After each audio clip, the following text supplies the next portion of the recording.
Hello, Darren the Magic Ghostbuster here. Now this photo has been doing the rounds on social media for a couple of weeks now, and it shows Mark Hamill's autograph prices at a recent convention in America.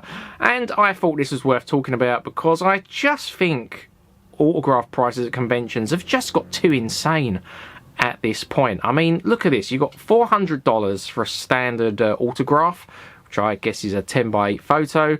You've got $500 for premium, which I would assume would be posters, maybe. And then $700 for bulky, which again I would assume would be like X-Wing helmets or lightsabers. And that's just an insane amount of money. Like, I get their logic that if Mark Hamill signs your lightsaber, that's added hundreds of pounds worth of value to that lightsaber. And that is their logic for charging those sorts of prices. But I just think it's just too much money to be charging to sit there. And it's not like you get a few minutes with Mark Hamill to chat. Normally it's just put your item down, squiggle, move along, because they've got lots of people. And apparently the queue was massive at this convention as well. So if people are willing to pay it, they're going to keep charging it. And I do think the whole convention market needs to change as well, because over here in the UK, I mean, the most recent big convention me and the Southend on Sea Ghostbusters had a stall at was the London Film Comic Con, and £30 to get in. And what are you actually getting for that £30? You're looking around the market. That's all you're getting, because everything else is behind a paywall, you know. Obviously, you've got to look at our display. There was one other display, I believe, at that convention. I don't believe they had any cars this year. I didn't see any cars. So the rest of it is just a market of various people selling, obviously, merch. You had some of the artists selling their own pictures. But that is all you're paying for. And I just think that needs to change as well. But the whole convention thing is just getting too ridiculous. But obviously, we're talking about autographs and those prices. Now, I'm not a massive autograph collector.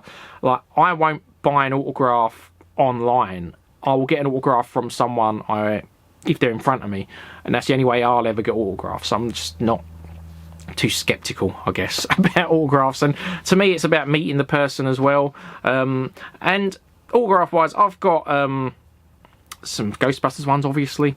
I think Dan Aykroyd does it the best because he does his vodka signings, and you buy a bottle of his vodka, which I think the last one was about £50, but then you got a couple of things signed as well on top of that, and a photograph, which I think is a bargain, and you got vodka, which you don't get at these conventions.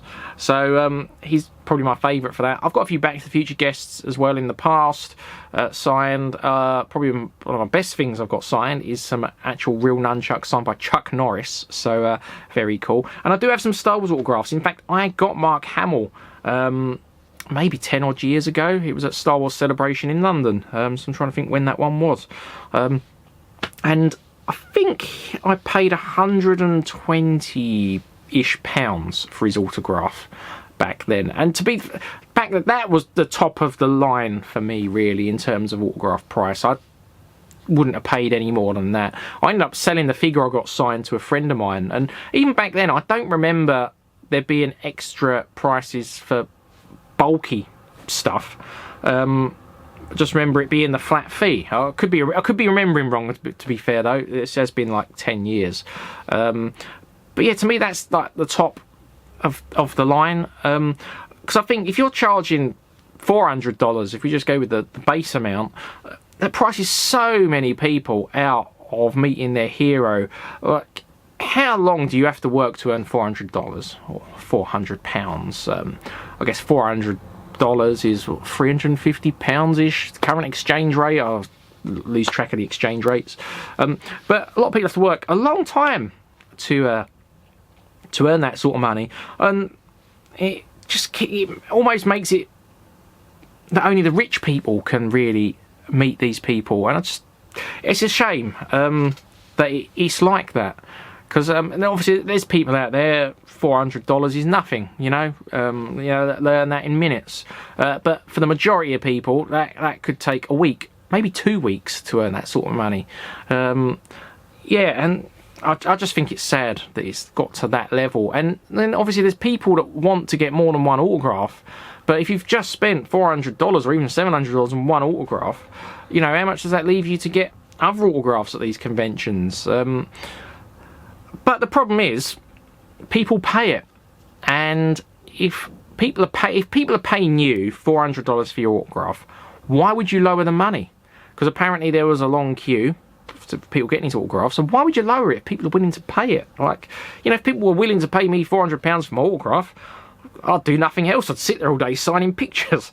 So yeah, it's a shame, really. Yeah, I think the only way stuff like this can change is if everyone got behind it and were like, we're not paying it, you know, and there was no queue. But unfortunately, that's not the way it has been. But yeah, I'm not really sure what the point in this video was, to be honest. I guess it was just to put my thoughts down on autograph prices. I'm trying to think what the most expensive autograph I've ever seen at a convention was. It was probably Michael J. Fox. But with his, so I'm trying to think now, when Michael J. Fox did London Film Comic Con, that must have been about 10 years ago, you could pay to have a photo with him, but to get his autograph you had to buy the Diamond Pass, which gave you the photo, the autograph, I think you got access to the talk, and yeah, a couple of bits of merch, normally just a crappy mug or something. But I guess with Michael J. Fox, I think that's more forgivable because obviously, the guy's got Parkinson's disease, so I would imagine he can't sit there all day signing autographs. I imagine that's quite tough for him. So I think in his case, I think it's a different situation. Plus, his goes to charity. So again, another different situation. Probably beyond that, Sigourney Weaver was probably the most expensive, who I do regret not getting her autograph. I can't remember what it was now, but back then I was getting my hoverboard signed by all the Back to the Future people, and I just run out of money. But I do regret not getting the Sigourney Weaver's autograph. Wish I got that. I guess the one I'd probably write a blank check for is probably Bill Murray. If Bill Murray ever did a Comic Con and he was charging for $100, yeah, I am probably sad enough to pay that for Bill Murray. I don't think there's anyone else I'd pay that sort of money for. Yeah, but anyway, let me know your thoughts on it. Really, yeah, it's a strange situation. I can kind of see it from both sides. You know, like I said, him signing a lightsaber adds hundreds of pounds worth of value to that lightsaber. So I get why from his logic, that it's acceptable to charge that. But also the other part of me, thinks that's just outrageous to charge people to line up and meet you for a few seconds. I just think that's absolutely insane. Yeah, I'm not really sure what else I can say about it, really. I do vaguely remember seeing a tweet from Mark Hamill. Are they still called tweets now? It's X. I have no idea. Where I think he said if you ever meet him on the street, he'd sign for free. Which, but I guess what the chances of that? I think the reason people go to these conventions is guaranteed you're going to meet them, kind of thing, or I guess not guaranteed, but much better chance. But anyway, let me know your thoughts on it, really. I'm just rambling. And thanks for watching.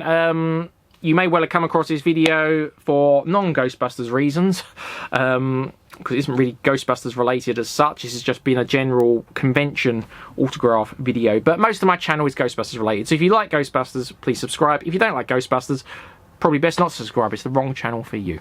But anyway, thanks for watching, and I look forward to seeing you in the next video. Until then, keep on busting.